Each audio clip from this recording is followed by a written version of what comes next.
Hey y'all, Rafa here. As you can tell from the wall behind me, there aren't a lot of paddle types out there that I haven't gotten my hands on. But today I'm going to be talking about something that's technically a little different, and whether or not it has a place in our game is yet to be seen.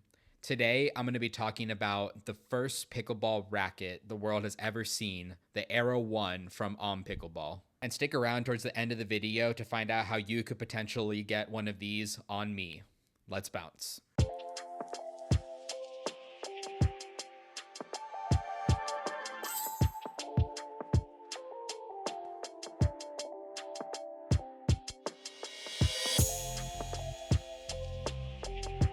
First, I'll talk about this racket's on-paper attributes. I'll break down some of the jargon you might see in marketing or on their website into terms that are more familiar to the average pickleball player and just the average consumer. Next, I'll go through my on-court experience with the racket through drilling and gameplay, seeing if those on-paper attributes either meet my expectations or differ from them in any way. And then last, I'll go through pricing, the types of players that might benefit from this racket, and then some more well-known paddles out there that this racket might play similar to. And of course, we'll get that giveaway in.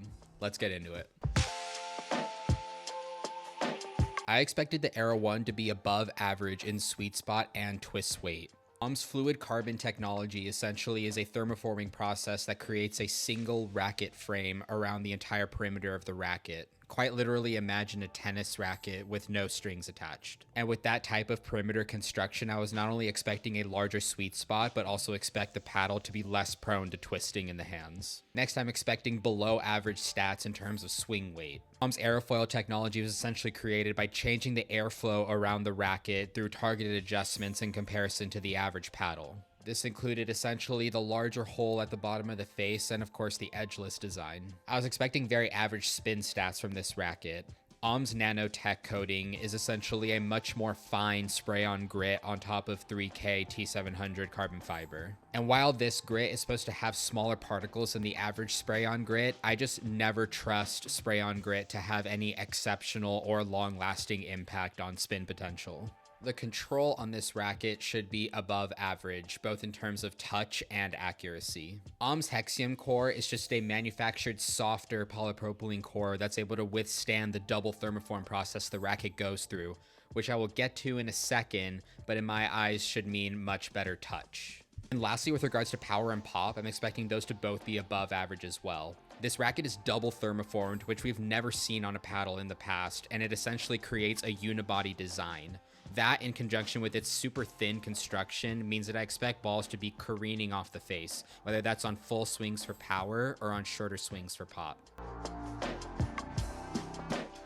There's plenty of other stats that we could talk about, but in reality, very few others are going to actually impact your decision to use this racket. So now let's switch to my on-court testing and I'll show you guys what I found. Here's some of my data-driven stats about this paddle that I collected, and if this interests you, feel free to pause the video, but if none of these mean anything to you, don't worry about it because I'm going to go through all of these qualitatively as I go and match up my expectations versus reality. So talking first about the sweet spot and the twist weight, these were both definitely above average, especially for an edgeless... Wait a second. This is the part where it gets tricky because I'm comparing a racket to a paddle, so I don't really know what to say to sort of encompass both. Pickleball utensil? That doesn't sound right. I'm just gonna go with paddle. Anyways, edgeless paddles tend to struggle with sweet spot size because the edges don't have the dampening capabilities of an edge guard. However, this paddle does have a much larger, more decent sized sweet spot than the average edgeless paddle, and it actually feels very flexible upon impact. And if that sweet spot still seems a little small to you, you actually only lose 15 to 20% of your power as you go outside of that until you reach about half an inch from the edge. And only losing that amount of power is actually pretty good, but obviously it has a much larger impact if you're hitting a soft shot like a third or a dink where you're already not providing a lot of power in the first place. And then with the twist weight, anything above a 6 is generally considered fairly stable, and this racket comes in at a 6.9, which is absolutely unheard of for me on an edgeless racket. Moving on to swing weight, this was definitely below average as I anticipated with only a measurement of 109. To put into context, anything under 110 is considered a paddle or racket that is super conducive to fast hands and really easy to swing through the air, which this racket definitely does. That's definitely due to the combination of the hole in the face and the edgeless design, which reduces that sort of air resistance as you're swinging. Now, where the spin comes into play, this paddle does test below average, but there's a little asterisk for me by this measurement. While I did test this paddle to only get about 1690 RPMs, whereas I expect the average pro level paddle to be between 1800 and 1900 nowadays, I have been informed by the owner of that because I got the pre-USAPA approved version, it has only about half the grit as the paddles that are going out nowadays in the USAPA approved batches. You know you'll be getting the racket with the proper or most grit if you see the little USAPA approved logo right here, which you can clearly see that my racket doesn't. And now when it comes to control, I would say this paddle is really good with accuracy of the shots, but when it comes to touch, this will definitely take some adjusting to get used to. Even if you're coming from a paddle that's unibody thermoformed, which should be at least adjacent to this racket, the feeling is just very different. It feels very flexible in a way that I would describe being like the Gearbox Pro, and it's probably due to the softer polypropylene core that they've manufactured, but that becomes a much bigger factor when you're dealing with soft shots, as the ball will definitely come off harder, and it's going to take you some time to adjust to that. And that's a great segue into the power and pop, because that's where this paddle definitely did meet my above average expectations in a really good way. In a similar way that we had an idea of what 14mm paddles felt like with power compared to a 16mm, and then Gearbox came in and just blew that out of the water.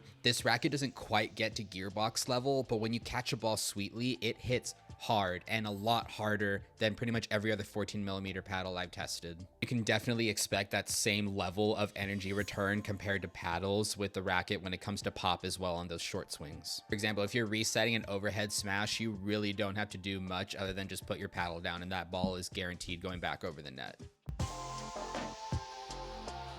Now we get to the million-dollar question, who is this racket for?